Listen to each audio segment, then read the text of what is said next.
My stepdaughter wanted to move in, but I said no. Why can't she move in? I've been married to my husband for 6 years. We have 2 kids together, aged 8 and 4. Our youngest is special needs. My husband also has a daughter, aged 12, from his previous relationship. His ex has had primary custody. My husband gets stepdaughter on weekends and alternating holidays and birthdays. By the way, this comes from Unhappy Voice 3978, and if you want to submit your own stories, go to the r/OKStorytime subreddit. I'm Sophia. I'm Carly. And we're here to give good advice goofily, but we don't have all the answers. We only know what we'd do, so let us know what you would do in the comments. OP says, this past weekend, my stepdaughter asked my husband if she could come live with him full time. Her mom recently moved in with her fiance and his kids, and there has been some friction. Nothing nefarious, just a new house, new rules, and having to share a bedroom. My husband didn't give her an answer either way. He said he would look into it. When he and I were discussing it, I had the following objections. Stepdaughter and our kids do not get along. It's something we have worked on for years, in and out of therapy, and it just isn't happening. Stepdaughter resents mine for existing and is harsh towards my youngest for their disabilities. There have been issues with her bullying. My oldest is very protective of his little brother and hates stepdaughter for being mean to him. We really don't have room.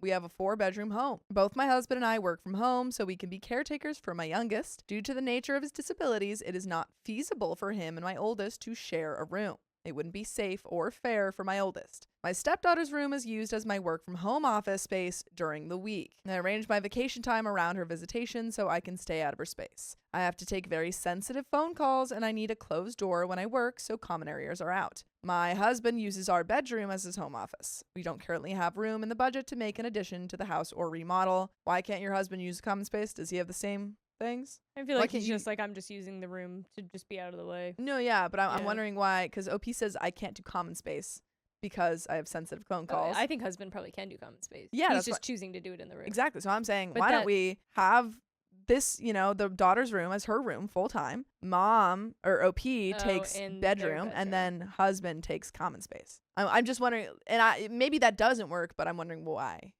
My husband hears my objections and understands them, but he wants to go for it and figures that everything will eventually work out. He doesn't want his daughter to think he is abandoning her. Does saying no to this put me in evil stepmom territory? I understand why you want to say no. Yeah. I don't think you should. I am slightly torn. I also agree that you should maybe try it again. The only hesitation that I have is how the disabilities of her youngest and how bad was the bullying. Yes, agreed. What are the possible issues? Because you said that he can't stay with anybody. Is there increased change to his schedule that could make that really bad?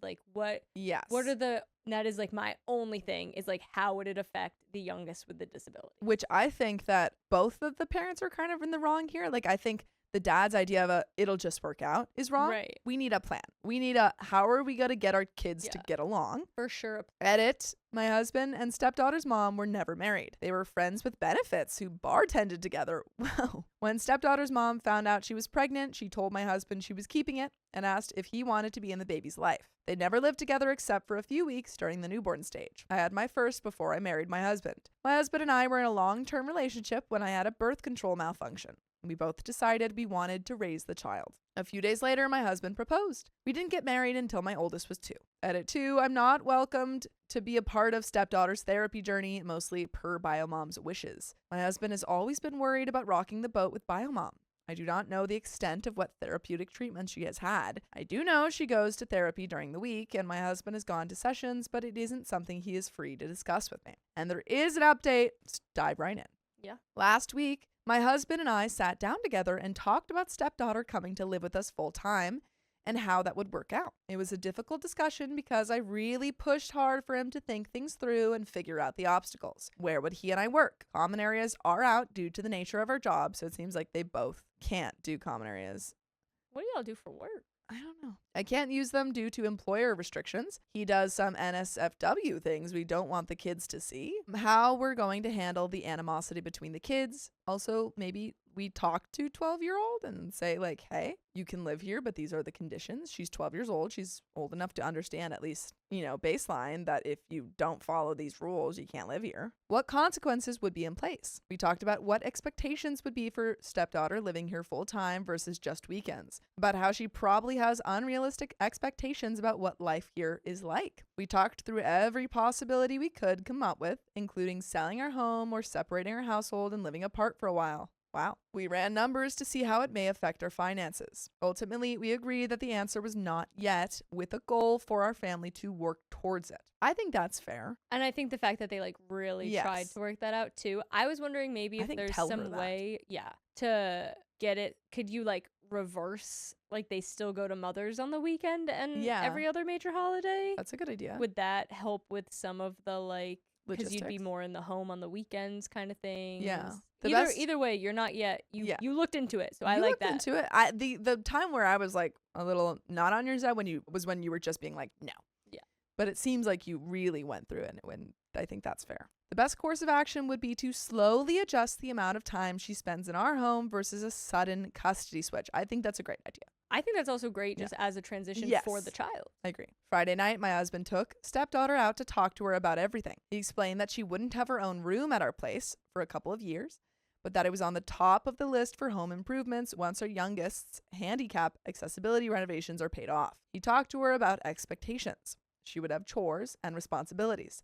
Most importantly, they talked about the bullying and laid down the provision that we needed to see her relationship and attitude towards her brothers improve before she could live here full time. I think this is great. Yeah. Stepdaughter obviously wasn't thrilled, but she said okay, and that she would do better with her brothers. Saturday, I made arrangements for my parents to watch our sons, and we invited stepdaughter's mom over so we could all sit down and figure out how stepdaughter can start to spend more time here. That is when it fell apart. Mom is not okay with the change in custody at all. Absolutely not was her answer. Ooh, so we didn't talk to mom about this one, huh? I thought the mom was like, you go over there. I hadn't gotten the impression of like, no, get out. I thought maybe she still knew though. She took stepdaughter home early Saturday. My husband tried to reach out to stepdaughter on Sunday to see how she was and ask if she wanted to do their guitar lesson over Skype since her mom took her home early, but she never responded. He called stepdaughter's mom and she informed him that stepdaughter had lost her phone privileges. So she can't call her father? We don't really know what's going on with that. My husband has a daughter that predates our relationship, and we also have 2 children of our own, one of whom is severely disabled. He and his daughter's bio mom never had a formal custody arrangement, but due to some recent trauma, it became apparent we needed something formal and court-ordered in place. I agree. I was about to assuming say they had something, but this is a good idea. I was about to say, I was like, if you guys don't have it, you need Get it. Yeah. We consulted an attorney. While on that course, we discovered that my husband wasn't listed on the birth certificate. Y'all are just finding this out 12 years later?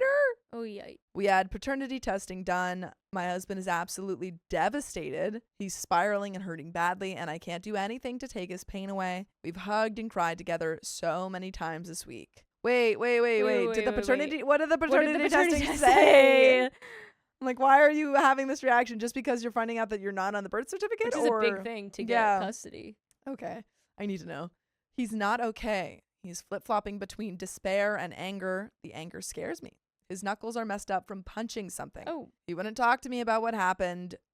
Everything's falling apart at home. My husband is in no place to be a father or partner right now. I sent our oldest to my sisters, but my youngest is having a really bad week with his medical issues. I think he picks up on the stress and mood of the house. We had to go to the ER last night due to increased seizure activity. Oh my goodness. Poor OP. Yeah. Oh. When I came home, my husband was wasted. He became belligerent and demanded I have our sons tested too, which makes me think that his daughter is not his. Yeah. Which is so then going after the sons though, dude. Yeah. Belligerent like that. Come on. Not cool. No, I mean, I clearly this guy is, having kind of a complete breakdown, which is in many ways very fair because you just found out. After one, you have a friends with benefits situation who comes to you and says, do you want to be a part of your child's life? This is your kid. And he makes that decision to do that. Finds out that, this is why you got to have those court-ordered custody agreements. Because, wow, yeah. I mean, they would be like, hey, you're not on the birth certificate. Hey, this kid is not yours. Probably would have found that out. I mean, but probably he was young. But regardless of all this, still I should wonder not if this was a shock to the mom, too, that it wasn't his. Maybe. He didn't even ask how our son was doing. I was so pissed off, but held my tongue and walked out of the room. I left a few Gatorades and some aspirin next to him after he passed out. I'm trying to get him to see a therapist, but no dice so far. We haven't told stepdaughter or biomom yet. We've already skipped one of our regularly scheduled visitations with stepdaughter, and another is coming up soon. I think he really needs to go to a therapist. Really? Because at the end of the day, this is his daughter now. Yeah. He's raised her for 12 years. Yeah. Just the fact that it's not your DNA and you're not on the birth certificate does not change that you haven't been this child's father for 12 years. I just don't know what to do. I'm so afraid right now. I don't know how much longer I can hold things together. And there is a third update, but I think right away, I think it's, I don't know, like, I think you do have to talk to the stepmom, but I would worry that she would take away any custody. Personally, I don't think mom of the 12-year-old knows. No, I agree. I don't think she knows, but I'm saying, like, you think that she would take custody away? Yeah, if she found out. I don't know. I don't know. Definitely get this man therapy. Yes. Update 3. Some things are better and others are a heck of a lot worse. Not long after I posted, my husband and I had the biggest full-blown, drawn-out fight of our entire relationship. I honestly cannot even tell you how it started. It was one of those little things that just triggered all the stress, anger, resentment, and other negative emotions we have been feeling, which were completely taken out on one another. I took the kids and left afterwards. I refused to come home until my husband got his head out of his butt and talked to someone about all of this. The silver lining was it did spur my husband on to start dealing with everything. He has been to his doctor and has been prescribed medication, and he has been looking for a therapist. He did a session with one, but didn't particularly click with them. He's going to pursue others as our finances allow.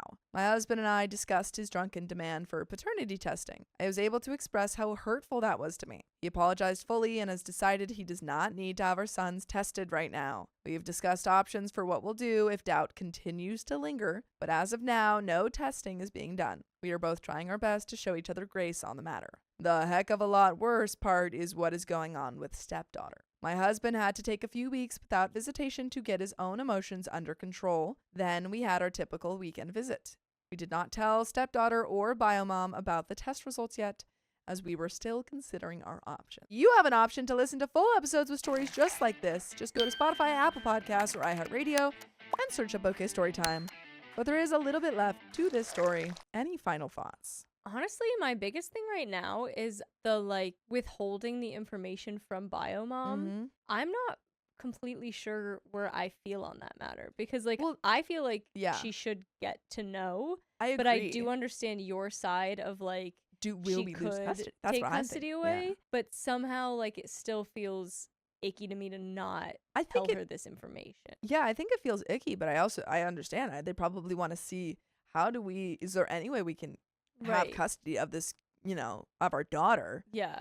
I also just feel bad because now stepdaughter presumably doesn't know the reason that her dad hasn't talked to her and wanted to see her for 2 weeks. And they just had the conversation about, whether or not she's moving in. She found that she's not. And then right after that, you have 3 weeks of silence. Yeah. Just kind of. That would be really confusing. Really hard for her. But there is a little bit left. My husband ultimately decided that he still wanted a relationship with his daughter and still wanted to pursue legal custody. The attorney we consulted suggested that with our state laws and the established parental relationship, we should have a claim and could likely get court-ordered partial custody, but it would be a more complicated legal case. My husband, in a very boneheaded move, did not play his cards close enough to his chest with biomom. Several weeks ago, they had a verbal altercation. We have not been able to get in contact with biomom, her fiance, or stepdaughter since we contacted the police, who told us this is a civil matter and we need to go through the courts. Sorry, I wish I had a happier update. And OP also says, I'm okay doing paternity tests, but only if he will do couples counseling. I will pass away on that hill. As of right now, husband has said he doesn't feel the need for us to do a paternity test now that he's come down a bit emotionally. And since we have a lot of other financial obligations on priority list ahead of paternity testing, it's way on the back burner. He is currently looking for an individual therapist. He had a session with one, but didn't click with them. He'll be looking for another after we catch up financially from paying the attorney and court filings. And that, is the end of that story. I refused to rekindle with my family after years of no contact because I felt obligated. You're not hearing from me ever. And we have a trigger warning for mention of physical altercation. My 25 male family pretty much cut all ties with me at the end of 2015. Things had been a bit turbulent for a while, but when I went over to my parents' house for Christmas in 2015, I got very wasted one night and got into an argument with my younger brother, which ended up turning physical. By the way, this comes from Throwaway 271215, and if you want to submit your own stories, go to the r/OK Storytime subreddit. I'm Carly. I'm Sophia. And we're here to give good advice goofily, but we don't have all the answers. We only know what we would do. Let us know what you would do in the comments. And OP says, without going into massive detail, he had said something which struck a nerve, and I ended up injuring him quite badly. There was a question of potentially involving the police, but nothing ever happened in regards to that. In the end, they all just told me they wanted nothing to do with me anymore, which is fair enough. I was completely in the wrong, and they were absolutely right to want to cut me off. I had already moved out by that stage, so it was more just telling me to never come back. I genuinely regret what I did and have spent time trying to self-improve in the wake of it. It was quite difficult for me to come to terms with all of this for the first year or so afterwards. The only person in my family I had any contact with was my mom. We never really spoke in depth, just small updates, wishing each other happy birthday and things like that. Honestly though, after that first year, things have gotten so much better for me. I stopped drinking, which was the root of my problems.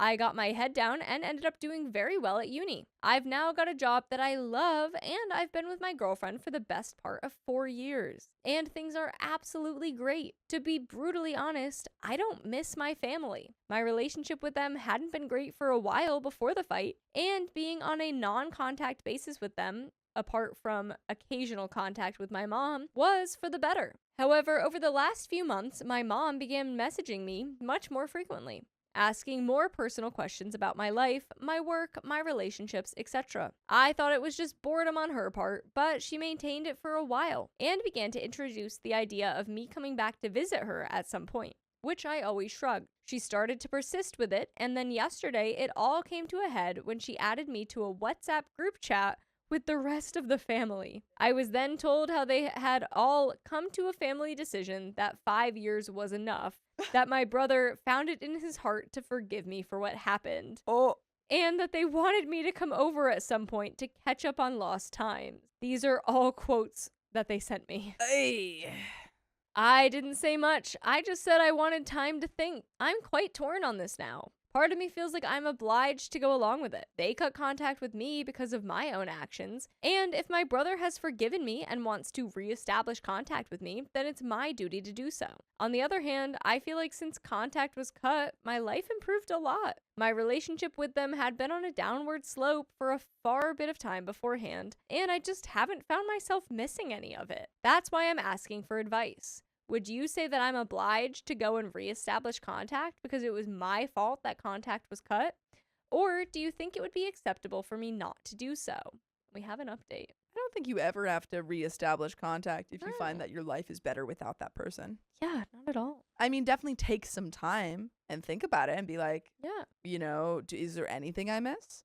Is there any stone left unturned in this relationship? Right. Is this something that I would want as I get closer to maybe marrying my partner or something? Would my relationship with them be better now because I am in a better place than, you know, my relationship what used to be? Yeah. I will say that if you choose not to, I could see it being a potential for like, we're not going to come back to reestablish it later. I would like to think maybe they'd leave it open for if you ever changed your mind, but like that always is an option of them then going back and being like, okay, we're going to close communication then. So just like think about it, take some time, but if you ultimately realize that this just isn't something that's going to better your life, then not wrong at all. Update. I wasn't initially planning on doing an update for that post, but the amount of responses I got were absolutely unprecedented, so I decided it was right for me to do one. I didn't respond to every single comment, but I did read all of them. I greatly appreciate everyone's input, whether it was positive or negative. I'll start off by saying that soon after that post was written, I phoned my brother. We talked for a few minutes about how things were going, and then I apologized to him for what happened back in 2015. He didn't specifically say he forgave me, but he was amicable and said that he appreciated me doing it.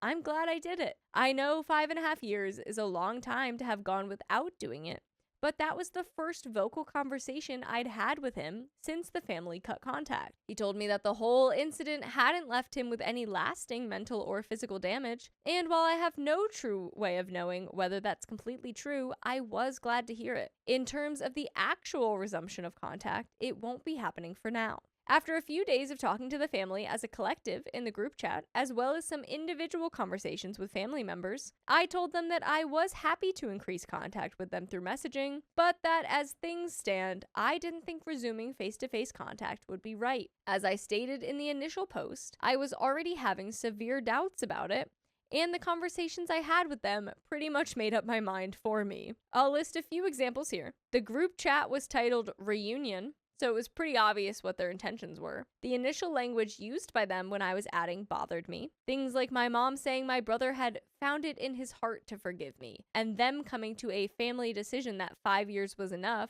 made it seem like there was no chance of it being a normal family relationship at all, and that I would always be indebted and subservient to them in some form. I had no issue with being cut off, and they were pretty justified in doing so, but that doesn't mean I would be prepared to come back and be in a constant state of owing one and likely being made to feel pressured to do things for them. This sort of language continued throughout me being in that group chat. Some more examples were being told that I had lots of work to do if we wanted a normal relationship. Notice that they didn't say we. And I was also compared to the prodigal son multiple times by my very religious parents, which just made me think they were doing it for their own spiritual reasons, rather than actually being interested in having me back as part of the family. The final nail in the coffin was that when I specifically expressed doubts about it, my dad said, "After all you did to us as a family, we've decided to let you back in." And then pretty much went on to tell me that I should be biting their hands off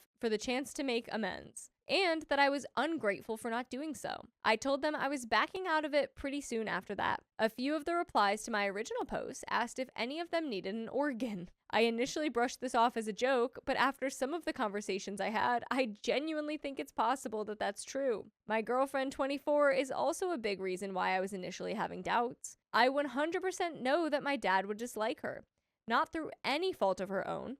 If I resumed a somewhat normal father-son relationship with him, I'm almost certain that he'd try to interfere in some way, and would at the very least encourage me to end things with her. We've been together for almost 4 years and have discussed marriage, so she absolutely takes priority over the family. Those are the main reasons behind me choosing not to go down the route of face-to-face contact with the family. There are a few other things to do, such as the fact that they seemed awfully interested in grandchildren who didn't even exist, and also that I suspected that it was all my mom's doing and the rest of the family weren't that interested. I'm fairly sure she was feeding the others lines. My 14-year-old brother was typing an awful lot like my 45-year-old mom, let's put it that way. With all of these factors combined, my initial doubts, I had messaged them telling them that while I did appreciate them trying to get me to do so, I just had too many doubts about it to go and start meeting with them face to face or going to their house. I did say that they all had my number now and were free to text me at any point if they wanted to talk, and then left the group chat. I know they've all read it because they all have been online since I sent it, but I haven't had a single message from any of them. To be honest, I'm not entirely sure if I ever will. And yet, I can't really say I feel that sad about it. I'm glad I've apologized to my brother, and if that's the end of all contact with them, then so be it. My mom was contacting me every day in the months leading up to her deciding I should start seeing the family again. Now it's beginning to seem to me that she was doing so because she wanted me to return to them on my hands and knees, groveling and begging for forgiveness. Things certainly began to turn a bit sour when it became clear that I wasn't going to do that. By the way, I hope it's always clear that you can always listen to full episodes of stories just like this. Just go to Spotify, Apple Podcasts, iHeartRadio, search up OK Storytime. You got a little bit more, but it just doesn't seem like your family is searching to reunite with you and reconcile purely for this, the sake of reconciliation. And for and for missing you. Yeah. And for them saying that your brother's forgiven you. Yeah. You like, can't let's really hear from the brother. Yeah. And you can't really ask for like begging after getting to this point of being like, you've been forgiven. Yeah. I think my advice would be that if there is anyone in the family, like your brother, that you want individual contact with, don't let your entire family stop you from having that, Yeah, I agree. Because if you had a nice moment with your brother and you were like, you know what, I actually missed this and I appreciate that he's forgiven me, then yeah, like, let's have that individual relationship. You let him know, hey, have no desire to have the relationship with everyone else, just want it with you. If that is not the case and you don't want the relationship with anyone, then yeah, also fine. Yeah. And be prepared that people may still get mad about that and try to get mad at you guys for it, but yeah, but I think your brother's forgiveness is between you and him. And no one else. Not the whole family. At the end of the day, I'm never going to pretend that they were for a second wrong for cutting contact with me. They did it to protect their 15-year-old son, and I completely understand it. Ultimately, though, I grew up, ended my regular use, and built a life for myself without them involved. It's very likely that they still had this image of the 19-year-old who turned completely white when he was told they wanted nothing more to do with him, but that really isn't me anymore. I also don't love that your family, knowing that you have a regular use problem with that, and maybe they did try to get you help, but it felt really quick to cut contact. I know that you did harm your brother, in which case I totally agree about the removal of you from that home in that moment, but I hope that they at least tried to get you the help if you were open to getting it, and that could have saved a lot of problems. Yeah, I mean, it is really difficult. Yeah. With people who are, going through those situations. I just hope that they were still there for you if you wanted them to be. It's tough. That really isn't me anymore. When they initially kicked me out, I felt like I needed them even though we didn't have the greatest relationship. 5 years on from that, I certainly don't think I do anymore. The end of that story. My daughters excluded me from their holiday celebration, and it was heartbreaking. What did you do? Yesterday, I, 70 female, texted my daughter, "What's up for Christmas?" Usually by now, we've discussed the holidays and made plans. I knew that she's been unhappy with the situation because she feels she doesn't get to celebrate the way she wants to. I've made lots of suggestions, and then, when none worked, I didn't say anything. By the way, this comes from Prior Benefit 8453, and if you want to submit your own stories, go to the r/OKStorytime subreddit. I'm Sophia. I'm Carly. And we're here to give good advice goofily, but we don't have all the answers. We only know what we'd do. So let us know what you would do in the comments. NOP says, she hasn't been answering my texts. Sometimes all day, sometimes a day. I don't know what that means. This was unusual until the last few months. We'd also discussed buying local, not being Amazon focused or spending a lot of money. Today it was suggested the grandparents all go in and buy a trampoline for their grandsons. That's fine, I could do it. My daughter and I were very close for years and years. In fact, after she got together with her now husband, there were conversations about doing something with the other grandparents. My daughter immediately said, "My mom is part of all Christmas holiday planning." She said it so firmly that they stopped talking about anything but all of us together. Yeah, that's fair. Yeah, well, I want my mom at all my Christmas. Except this year, my daughter texted me a day later and said that I'm not coming over on Christmas Eve, spending the night, and then opening presents with the grandkids. What? Why? What happened? Why? I've been crying ever since. No! What happened? It's not just that I'm no longer part of Christmas morning. This is the culmination of being shut out over months. We want to just do this as a family. Please don't think I wouldn't understand if this was a conversation that included me and included other ideas for us to be together. But nothing inclusive has happened. I have moved 3 times since retiring to be near my family since 2020 because they moved. Each time it was forever. I have done so many things to accommodate them. I texted back that I was very hurt. We're going to have a phone conversation because they think I'm going to attack them, that I'm pissed. I'm not. I'm so hurt that I can't stop crying. I want to ask to be included, to be part of decisions, and if I can't be, just to be talked with about why. Instead, I feel like I see them all less and less each year, and then I'm cut off. What's a way to take the emotion out of a telephone call? Any advice, please? Comment 1 says, we're going through a similar situation with our youngest. She just doesn't respond anymore. At first, I went through all of the emotions you mentioned here. I was deeply hurt and still am probably, but I have to live my life and let her choose. I don't have the happiest advice for you. I would recommend that rather than trying to fix anything, Learning to accept that for whatever reason right now, your daughter wants to be in contact on her terms only is the best way to be happy. It's almost like a passing in a way. I and my husband had to let go of her only recently as she started to come around. We also bent over backwards for this kid. I know 29 is not a kid. We were always there for her, and then nothing. What worked best for us was good old radical acceptance. Let things happen. It's hard not knowing what they're doing, why they don't want to talk, grieving for your relationship. But just like it has changed now, it will change again and again. Make a nice Christmas with your friends. If you don't have any, volunteer.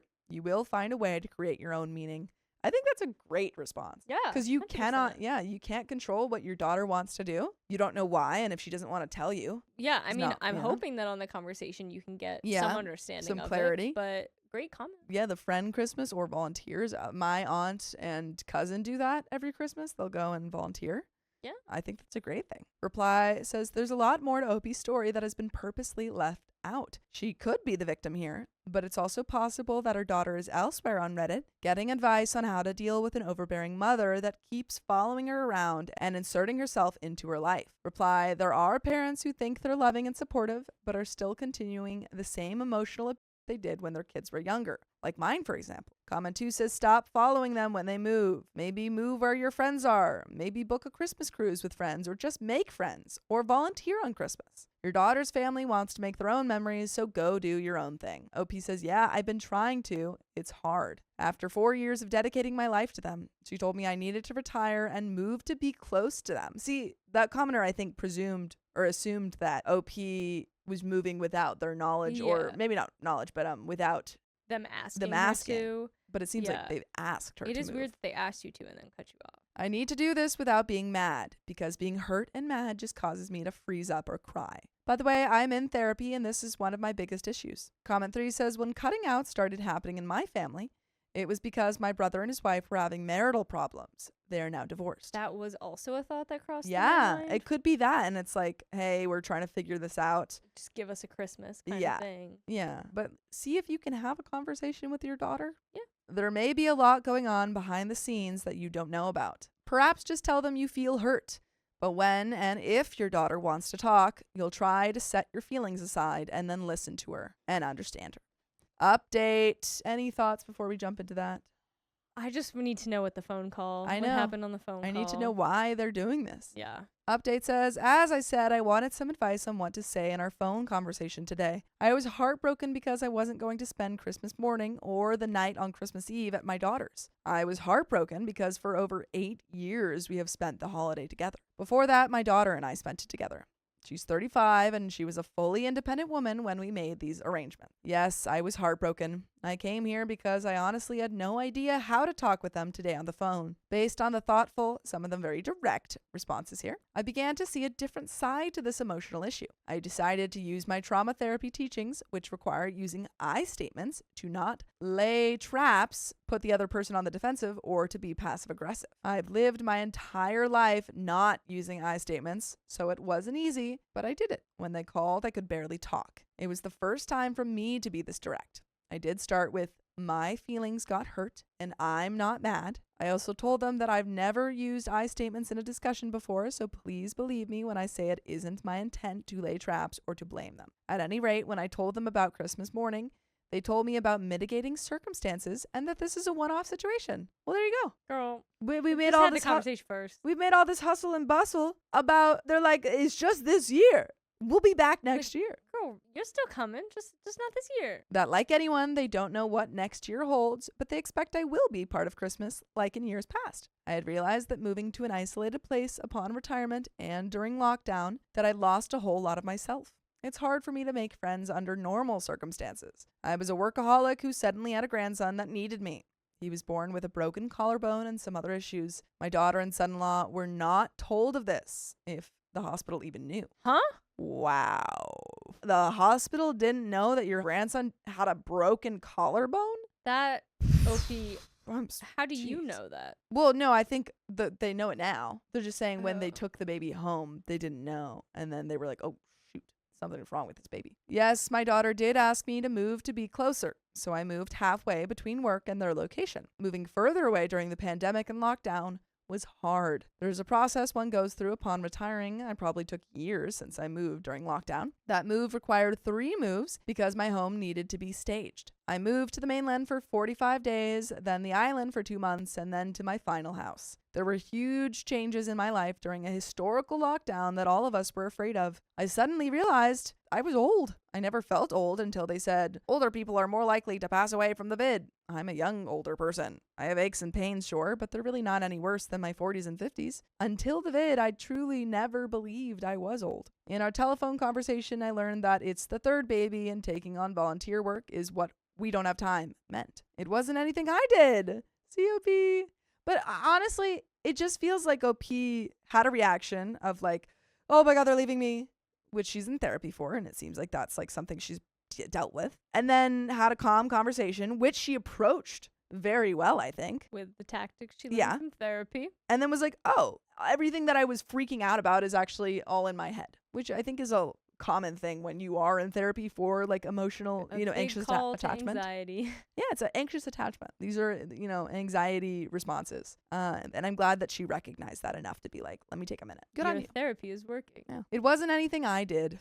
I also was told that I'm the only one invited to Christmas at all. There are 3 sets of grandparents because I'm divorced. Anyway, I tried to incorporate some of the replies I've read here. And I would like to incorporate you guys into listening to full episodes of stories just like this. Just go to Spotify, Apple Podcasts, or iHeartRadio and search up OK Storytime. But there is a little bit left to the story. Seems Any like final thoughts? all is well. I agree. No and problems. a Merry Christmas to all. And to all a good night. Truly. Everything's chill. OP, you did a great job.